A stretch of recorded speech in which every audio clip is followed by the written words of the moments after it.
যখন লিবিয়া এবং সিরিয়ার, বিশেষ করে সিরিয়ার মুসলমানরা যখন নিজেদের দেশে থাকতে পারছেন না, যুদ্ধ পরিস্থিতিতে ইউরোপের দিকে পাড়ি জমাতে লাগলো, তিনি বলেন যে আমার দেশের বর্ডার ক্রস করে যাতে জার্মানি বা কোনো দেশ তাদেরকে আশ্রয় দিতে চাচ্ছে সেখানে যেন যেতে না পারে, সেজন্য নানামুখী প্রতিবন্ধকতা সৃষ্টি করা হয়েছে, ট্রেন বন্ধ করে দেওয়া হয়েছে।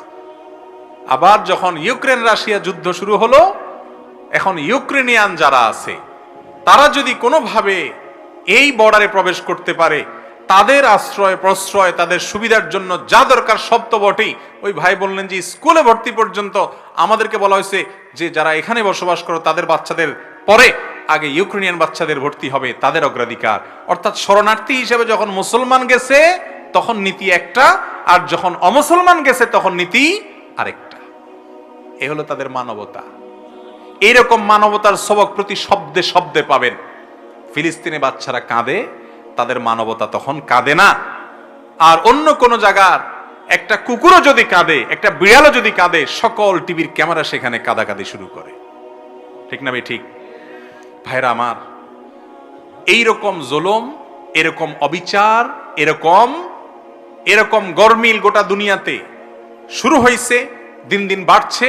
এটা বাড়তে বাড়তে যখন চরমে পৌঁছে যাবে, পৃথিবীর কোথাও ন্যায় বিচার বলতে কিচ্ছু থাকবে না, তখন ইমাম মাহদির আত্মপ্রকাশের সময় আসবে। মানুষ হতাশ যখন হবে, মানুষ নেতৃত্ব খুঁজবে, তখন ইমাম মাহদির আত্মপ্রকাশের সময় ঘনিয়ে আসবে। আল্লাহ রাব্বুল আলামিন তার আত্মপ্রকাশের আগে দাজ্জাল পাঠাবেন। দাজ্জালের অত্যাচার অবিচার চলবে, তার ফিতনা চলবে, যে ফিতনায় পতিত হয়ে অনেকেই দাজ্জালকে আল্লাহ মনে করে ঈমান হারা হবে। অনেক জাঁকজমকপূর্ণ দুনিয়া হবে এবং অনেক চমক সে দেখাবে। আজ পৃথিবীতে বহু চমক দেখে আমাদের অনেক মুসলমানের সন্তান বেঈমান হচ্ছে কি হচ্ছে না? বিজ্ঞানের চমক দেখে, এই চমক দেখে, সেই চমক দেখে আল্লাহর বিরুদ্ধে দাঁড়ায় যায়, আল্লাহর ব্যাপারে সংশয় সৃষ্টি হয়ে যায়। নবী করিম সাল্লাল্লাহু আলাইহি সাল্লাম ভবিষ্যদ্বাণী করেছেন এগুলো হবে। তো এরকম পরিস্থিতি হবে ভাইরা আমার।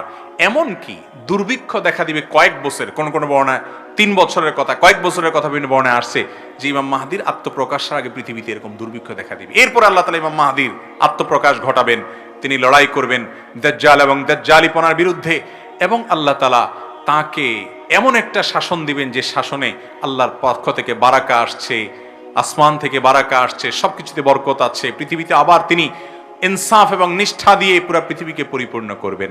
ইমাম মাহদি আসবেন এবং তার আবির্ভাব হবে। বিভিন্ন হাদিস থেকে এটি সন্দেহের আলোকে সন্দেহাতীতভাবে এটি প্রমাণিত। অতএব